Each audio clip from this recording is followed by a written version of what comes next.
রাস্তা আমার লাগিবই রাস্তা আমার লাগিবই মুহিয়ার পরা আফ্রিবিলৈ রাস্তা আমার লাগিবই রাস্তা আমার লাগিবই। রাস্তাটো দেখিছে ইমান বেয়া, আমি ইয়াৰ পৰা কোনো ছাত্ৰ ছাত্ৰীয়ে যদি স্কুল বা বিদ্যালয়ত যায় যাব নোৱাৰে, কাপোৰ কানি একেবাৰে লেতেৰা হৈ যায়। এইখন বাৰিষা কাল আহিলেই মানে প্ৰায় 9 মাহ এনেকুৱা চাগে আমাৰ ৰাস্তাৰ অৱস্থা। 3 মাহ আমি যদিও যাব পাৰোঁ সিমান মানে ভাল নহয়। আৰু ৰোগীৰ কথা ক'লেতো বহুত ৰোগী মৰেও, মৃত্যু হয়, মানে অলৰেডি মৰিছেও, মানে মৃত্যু হৈছে। আমি ৰোগী হস্পিটেলত বা এম্বুলেন্স নোহোৱাৰ কাৰণে হস্পিটেলত লৈ যাব নোৱাৰাৰ কাৰণে আমাৰ এনেকুৱা ৰোগীৰ মৃত্যু হয়। গতিকে আমি আহ্বান জনাম যে এই ৰাস্তাটো যাতে অতি সোনকালে শ্ৰীমান আলী ডাঙৰীয়া ছাৰে কৰে। কাৰণ মই দেখিছোঁ যে মই জন্মৰ পৰাই মোৰ 28 বছৰ হৈছে, মই জন্মৰ পৰাই দেখিছোঁ ৰাস্তাটো এনেকুৱাই। গতিকে এনেকুৱা আগৰ বিধায়ক বা MP আছিল, তেওঁলোকে কোনো গুৰুত্ব দিয়া নাই এইখন ৰাস্তালৈ।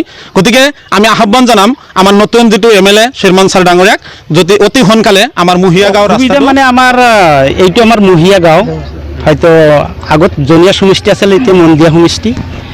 হয়তো এইটো জংগলজোৰা যুগৰ পৰাই আমাৰ ৰাস্তাটো মানে বেয়া মানে 6 মাহ মানে এনেকৈ হয়তো থাকে। ইয়াতকৈ আৰু বহুত জটিল হয়।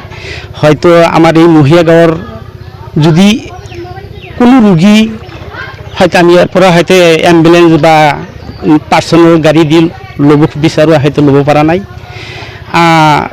আমাৰ ইয়াতে হয়তো আগৰ পৰা প্ৰতিনিধি আহিছে, হয়তো ৰাস্তাটো অলপ দীঘলীয়া, মানে কিহৰ কাৰণে কৰা নাই মই নাজানো।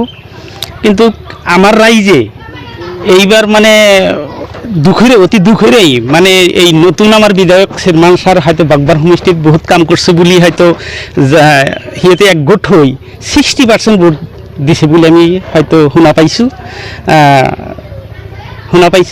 গতিকে আমাৰ এই অঞ্চলৰ ৰাইজৰ এইটোৱে আশা যে তেখেতক আমাৰ ইয়াতে হয়তো আৰু ML কেণ্ডিডেট আছিল, পুৰণা কেণ্ডিডেট আছিল, সিহঁতক নিদি হয়তো আমাৰ এই নতুন ছাৰক দিছে যে নতুন আহিছে, বাগবাৰত বহুত কাম কৰিছে, নিশ্চয় আমাৰ এই কামটো কৰিব।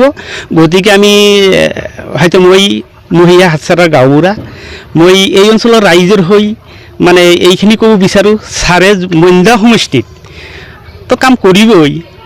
আমাৰ এই মহিয়াৰ ৰাস্তাটো যেন প্ৰথম কৰে সেইটো হ'ল 937 নং মহিয়া LP স্কুল পিনপইণ্ট টু দক্ষিণ বৰবিটা কানেকশ্যন, যাতে এই ৰাস্তাটো অতি সোনকালে আমাৰ ছাৰে প্ৰথম জানি কৰি দিয়ে। এইখিনি ৰাইজৰ হৈ আমাৰ আহ্বান। ঠিক আছে।